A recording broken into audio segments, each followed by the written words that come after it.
Hey guys, AlienTube here. So this is a very different video for me. I am a huge FromSoftware fan, and I've been playing Armored Core 6 pretty much non-stop since it released. And I wanted to put together a quick video about how I have learned to fight and beat what I consider to be the hardest boss in the game, Cell 240. Now this is my second playthrough, so it's very possible that I have not seen the actual hardest boss in the game, but so far it's Cell 240.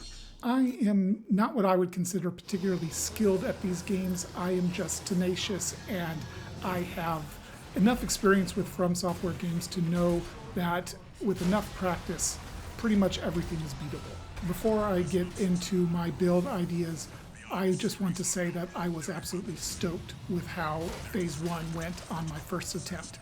You'll see very shortly, it wasn't enough. Pretty much my entire playthrough so far has been with the bipedal mech legs, and I've gone through a variety of weapon choices. My main first playthrough was generally an automatic machine gun and a sword with some variety of missiles on the backs.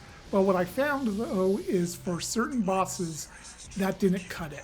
And I really needed high stagger, high damage potential. And that's when I came across the idea of using dual needle launchers. These are the needle launchers you get from the Ice Worm mission. And I found them to do really phenomenal stagger and damage. And the other key component, well, the other two key components are dual shotguns and the boost kick. So yeah, you can see here I completely wasted that really good Phase 1. And what I did now is I realized I had the wrong expansion pack installed. I wanted the one that would let you survive at 1 health for a little while, rather than the one that would absorb a few thousand damage and you had to activate it. One of the absolute keys to my strategy for this fight is that the boss always opens with the exact same moveset, and it's very easy to exploit, get a stagger, and take off like half of its health. Now you'll see through here and through later attempts as well that I could really use to optimize my build. I don't have enough recovery in between my quick boosts, and it leads to a lot of damage that I don't need to take.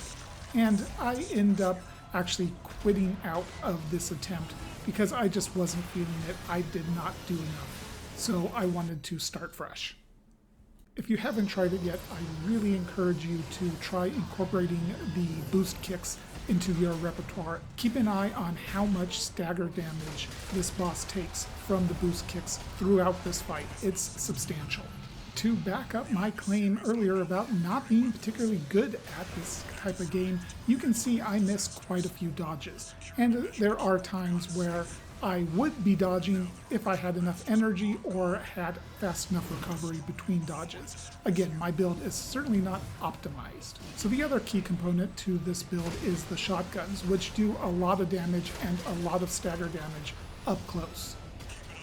So overall, this was not a particularly clean Phase 1, but it was definitely good enough. I had only used one repair pack, and overall I was happy with it.